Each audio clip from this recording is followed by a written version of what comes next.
ሰላም ሰላም ሰላም ለሁላችሁ ይሁን ወገኖቼ ቤተሰቦቼ እንዴት ናችሁ? እግዚአብሔር ይመስገን እኛ በጣም ደህና ነን። ዛሬ ድንገት ይኸውላችሁ ዩቲዩበር መሆኔን እየረሳሁት ሳልቀርጽ የሆነ ስራ ጀምራለሁ እና ትዝ ሲለኝ በመሃል እንደዚህ ድንገት እገባለሁኝ። ምንድነው መሰላችሁ ፀጉር ላለሰልስ ጀመርኩኝና ከዛ ምንድነው ቪዲዮ ሪኮርድ ማድረግ ትዝ አላለኝም መጀመሪያ። በኋላ ላይ ትዝ ሲለኝ ነው መቅረጽ የጀመርኩት። እንዴት ናችሁልኝ?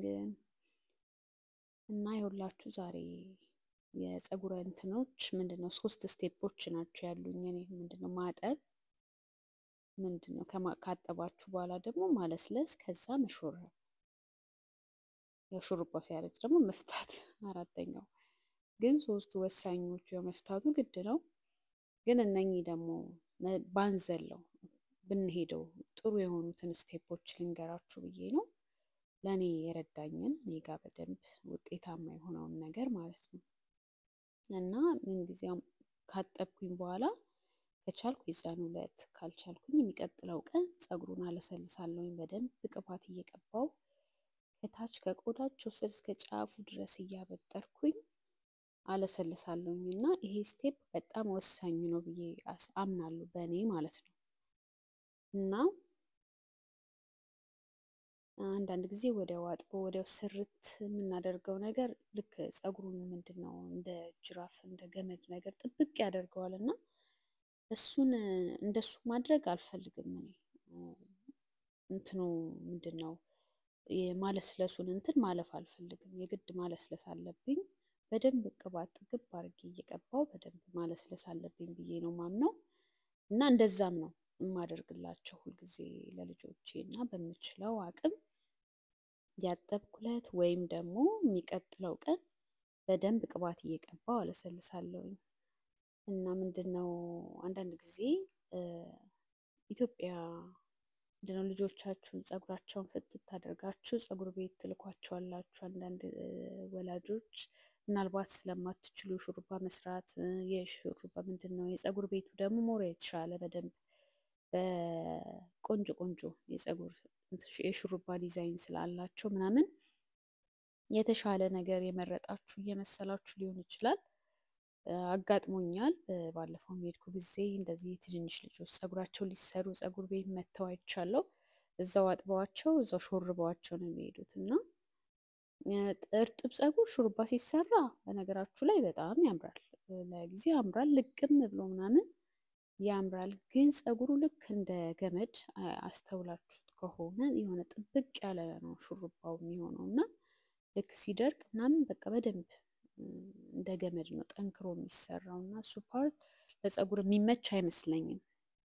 ይሄ እኔ የግል እንትኔ ነው እና ሀሳቤ ነው። ማንም ሰው እንደተመቸው ማድረግ ይችላል። ግን ያው የኔን ሀሳብ ስለሆነ እያካፈልኳቸው ያለሁት ለዛ ብዬ ነው። ይቅርታ የማንንም እንትን ለመንካት ፈልጌ አይደለም። ግን የተሻለው ነገር ምንድነው አጥባችሁ ቅባት ቀብታችሁ ወፋፍራም ሰርታችሁ በሚቀጥለው ቀን ብትሰሩት እሱ የተሻለ ነው ብዬ ስለማምን እሱን ለማካፈል ያክል ነው። እና ምንድነው እንደ ትናንትና ነበር ያጠብኳት፣ ማታ ላይ ስለነበር ያጠብኳት አልተመቸኝም፣ መሸ። እሷም ደከማትና ስንትን ሳልልላት ቅባት ሳልቀባት አደረች። እና ዛሬ ቅባት እየቀባው ነው። 4 ቦታ የከፋፈልኩት በደንብ ለማበጠር በደንብ ለማፍታታት እንዲረዳኝ ነው። እና ለዛ ነው 4 ቦታ የከፋፈልኩት። እና 4 ቦታ መከፋፈላችሁ ፀጉሩን ሙሉ ለሙሉ እኩል አግኝታችሁ ለማበጠር በደንብ ይረዳል። እና ከፋፍሎ ማበጠር በጣም ቆንጆ ነገር ነው፣ የተሻለ ነው ብዬ አስባለሁ። እና የሳምንታችሁን ሹሩባ ለመስራት ከመስራታችሁ በፊት ባላችሁ አቅም ቅባት ቀብታችሁ ወፈር ወፈር አድርጋችሁ ትንሽ ሾርባችሁ ብታሳድሩት ጊዜ ካላችሁ፣ አለዛ ደግሞ የሆነ ትንሽ የተወሰነ ቢቆይ የተሻለ ነው ብዬ አምናለሁኝ። ለፀጉሩ ምቾት ሲባል ቅባት እንደምታዩት ጥግብ አድርጌ ነው የምቀባው።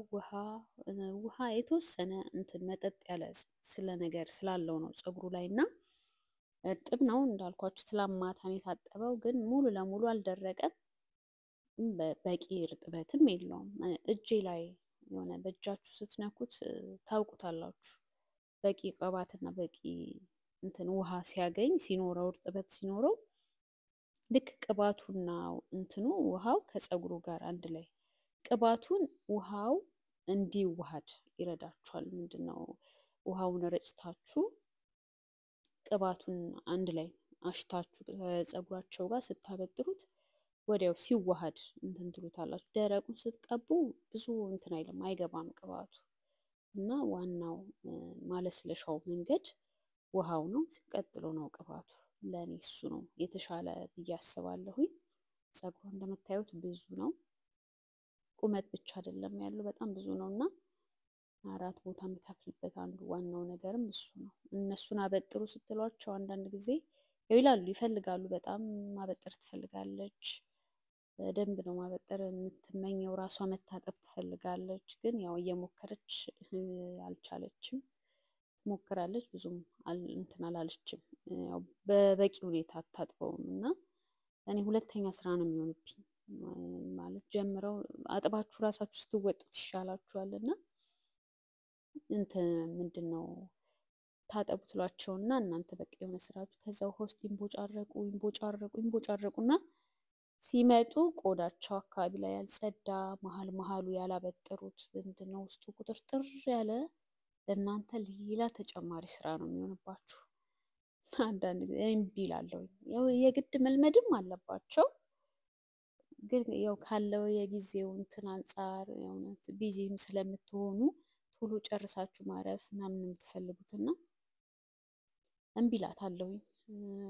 በቃ አይ ቆይ ምናምን እላታለሁኝ። እሺ ዛሬ ልታጠብ ምናምን ትላለች እና 1-2 ቀን እንድትሞክረው አደረኳት፣ ግን አልቻለችውም፣ ምንም አልቻለችውም። እንደዚህ ጊዜ ቢኖር ደግሞ እንደዚህ ጥቅልል አድርጎ ማስቀመጡ በጣም ቆንጆ አማራጭ ነው። እሱም የሆነ ፀጉር በደንብ እንትን ነው የሚለው ምንድነው የሆነ ስትሬት የተደረገ ነው የሚመስለው እና በእንትኑ ምንድነው ወደ ውስጥ የሚሰበሰበው ምንድነው ሽሪንኬጅ ነው የሚሉት፣ እሱ እንትን ይላል። ያው ከርሊ ሄር የአበሻ የጥቁር ፀጉር አለው። ከርሊ ሲሆን ፀጉራችን ወደ ውስጥ የመሸብሸብ ነገር ስለሚኖረው እሱ ነገር ትንሽ ሲዘረጋጋ ፀጉራችን ልስልስ ያለና ስንሰራው የሚመች ይሆናል እና ቅርታ ለሱ ይረዳል ይሄ ጠቅልሎ ማስቀመጡ ማለት ነው። የእሷ ግን ቶሎ አይደርቅም። እንዲጠቅልዬም ባስቀምጠው መሀሉ ላይ ያለው ነገር እርጥበቱ አንድ ላይ ሲሰበሰብ እንትን አይለም። ሹሩባው ነው ለኔ የተሻለ ለእሷ ፀጉር። ለእህቷ ሳደርግላት ግን ስጠቀልልላት የእህቷ ፀጉር ትንሽ ከእሷ ከርደድ ይላል። ጠንከር ደረቅ ስለሚል እንደሱ አድርጌ ሳስቀምጠው ስጠቀልለው ቆንጆ ነው። በተለይ ሰዓት ካለና ረዘም ላለ ሰዓት እንደዛ ካቆየሁት በጣም አሪፍ ሆኖ ነው የሚለሰልስልኝና ልክ በቃ እንትን ሞቅ ያደረጋችሁት በእሳት ነው የሚመስለው እና እንደዛ ሆኖ ሲደርቅ ቆንጆ ልስልስ ያለ ነው የሚሆነው እና የተሻለ መንገድ ነው። እንደየፀጉሩ ባህሪ እንደየፀጉሩ ቁመት ለማንኛውም ለነገሩ ሹሩባ እንደምታውቁት ፀጉር ያለሰልሳል። ወፈር ያለ ሹሩባ በቂ ቅባት አግኝቶ ሲሾረብ ለሚቀጥለው ቀን የምታገኙት ፀጉር በጣም የለሰለሰ የተመቸው ፀጉር ታገኛላችሁ እና ያው ድካም ሲብስ ምናምን ካልሆነ እንደዛ ማድረጉ የተሻለ ነገር አለ። የዛሬ ቪዲዮ እንግዲህ ያው ፀጉር በማለስለስ ዙሪያ ሆኗል። ይህን ርዕስ ከዚህም በፊት በዛችኛዋ ልጅ ፀጉር ሰርቼበታለሁ። በጣም ወሳኝ ነገር ነው ብዬ ስለማምን ነው ቤተሰቦቼ። አሁን በቀጣይም ለእናንተ ይጠቅማችኋል፣ እኔን ረድቶኛል፣ ለእናንተም ይጠቅማል ብዬ የማስበውን ነገር እያያዝኩላችሁ እመጣለሁ እና አቅሜ በፈቀደ ቻናሌን ለማነቃቃት ቤተሰቦቼ በደንብ እናንተንም ደስ ለማሰኘት ሞክራለሁ። ምክንያቱም የቻናሉ መቆም ዋና እንትኖች እናንተ ናችሁ፣ ምሰሶዎች እናንተ ናችሁና ያለ ተመልካች ቢከፈት ምን ዋጋ ስለሌለው ትልቅ ክብር አለኝ ለምታደርጉልኝ ነገር ሁሉ። ይሄ ምስጋና ሰዓቴ ነው። ሁልጊዜም ቪዲዮዎች መጨረሻ ላይ ያደረጋችሁልኝን ሰዎች የረዳችሁኝን ሼር ያደረጋችሁልኝን ላይክ አድርጋችሁ ኮሜንት ሰጥታችሁ ያበረታታችሁኝን ሁሉ ማመስገን እፈልጋለሁ። በጣም ወሳኝ ሰዎች ናችሁ። በጣም ነው የማመሰግነው። እግዚአብሔር ያክብርልኝ። በቀጣይ ደግሞ በጣም የተሻለ ብዬ ማስበውን እንደ አቅሜ የምችለውን ነገር ይዤላችሁ እመጣለሁ። ሊጠቅማችሁ ይችላል ብዬ ያሰብኩትን ነገር ምናልባት ደግሞ ከቻልኩኝ ላይቭም ገባለሁ ብዬ አስባለሁኝ። እንደሱም አደርጋለሁኝ። አንዳንድ ነገሮችን ማውራት እንችላለን። ምንድነው በራሳችን በሶሻል ላይፋችን በአንዳንድ ነገሮች ዙሪያ የእናቶች ወግ በሁሉም ነገር ዙሪያ በስደታችን ዙሪያ መቼም እንደ ጨው ዘር በየአቅጣጫው ተበትነናል። የኛ ህዝብ የሌለበት ቦታ የለም። በእርግጥ ይሄ ሶሻል ሚዲያ በብዙ ይጠቅመናል ብዬ አስባለሁ። ብዙ ሰዎችን ከአንዱ የዓለም ጫፍ እስከ ሌላ ድረስ የትና የት ርቀት ያገናኛል። ብዙ ሀሳብ ትለዋወጣላችሁ። በዛ መልኩ ብንጠቀምበት በጣም አሪፍ ነው። ምክንያቱም አንዳንድ ሰዎች ለብቸኝነታቸው እሱን ለመላቀቅ ብለው የሚገቡ ሰዎች አሉ። ገንዘብ ለመስራት ኦር ከሰዎች ጋር ለመገናኘት በተለያየ ምክንያት የሶሻል ሚዲያ ላይ ብቅ ይላል ሰው እና በሀሳብ ያረዳዳናል። ብዙ ጥቅም አለው። የእውነት በጣም ብዙ ጥቅም አለው። መራራቅ የለም። ቻናል ካለ በቲክቶክ በተለያየ ነገር አይታችኋል። ብዙ ኮንቨርሴሽን አለ፣ ብዙ ጓደኝነት አለ፣ ብዙ ነገር መጠቀም ይቻላል እና በዛ መልኩ እንገለገልበታለን። እንግዲህ ጊዜው ቴክኖሎጂ የሰጠንን ነገር እንደ እግዚአብሔር ፍቃድ ብንጠቀምበት ብናወራበት ብዙ ሀሳብ ትለዋወጣላችሁ። የእውነት የሰው ሀሳብ በጣም ይደግፋል። ሰው መድኃኒት ነው። ብዙ የሀገሩን ሰው ማግኘት የማይችልበት ቦታ ላይ ተሰዶ የሚኖሩ እህት ወንድሞቻችን አሉ በአረብ ሀገር። ምናልባት አሰሪዎቻቸውን ብቻ በቅርብ እያገኙ የራሳቸውን ሰው የማያገኙ እህቶች አሉ። ስለዚህ የእረፍታቸው ሰዓት ላይ እንደዚህ ቪዲዮዎችን በማየት ከሰዎች ጋር በመወያየት በማውራት የሆነ ትንሽ ሪፍሬሽ ያደርጋሉ ብዬ አስባለሁኝ። በጣም በዛ መልኩ ብንጠቀመው አሪፍ ነው እና ላይቭ ገባለሁኝ። አንዳንድ ላይቭ የሚገቡ ሰዎች ጋርም ብቅ እላለሁኝ አያለሁኝ።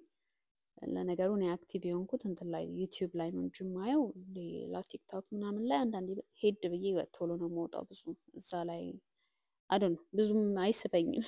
ለዛ ነው እና መጥፎ አይደለም ግን ወደዚህኛው አደላለሁ ለማለት ያክል ነው።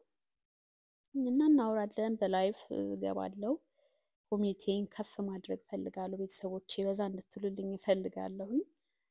አብራችሁኝ ስለነበራችሁ ግን ትልቅ ክብር ትልቅ ምስጋና አለኝ። በጣም ነው የማመሰግነው። በሚቀጥለው ቪዲዮ እስከማገኛችሁ ድረስ ሰላም ቆዩልኝ። ይቺ የቀረችንን አንድ ሹሩባ ነች። እሷን ጨርሼ እንግዲህ ነገ ደግሞ ወደ ለአንድ ሳምንት የሚሆነኝን ወፈር ያለ ቁጥርጥር እሰራታለሁ። እንደዛ ነው። ያው በየሳምንቱም ስለማጥባቸው ብዙ አግኝ መስራት እንትን አልችልም። ይወዳሉ ቀጫጭን ቁጥርጥር። ግን ያው ለአንድ ዊክ ብላችሁ ለአንድ ሳምንት ብላችሁ አታቀጥኑትም። ወፈር ተደርጎ ነው መሰራት ያለበት እና ጫፉን ትሪም አድርጌላት ቆርጬላት ስለነበረ ጫፉ ቆንጆ ነው ያለው። ስታበጥሩትም ቶሎ እንትን ይላችኋል። የመያያዙን ነገር ይቀንስላችኋል።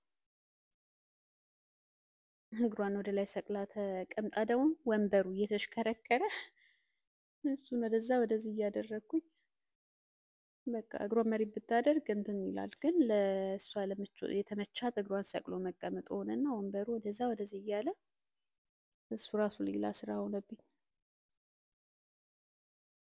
እንግዲህ በየትኛውም አጋጣሚ ይህን ቪዲዮ ያያችሁ ሰዎች ቤተሰቦች እንድትሆኑ በክብር ተጋብዛችኋል። ሰብስክራይብ እያደረጋችሁ ተቀላቀሉ ማለት ነው የመጨረሻ መልእክቴ። ነባር ቤተሰቦቼ አብራችሁኝ የቆያችሁ ሁሉ ደግሞ በጣም አመሰግናለሁ። ታደርጉልኝ ማበረታቻ ሁሉ። በሚቀጥለው ቪዲዮ እስከማገኛችሁ ድረስ ሰላም ቆዩልኝ። መልካሙን ሁሉ እመኝላችኋለሁ። ሰላም ቆዩ። መልካም ጊዜ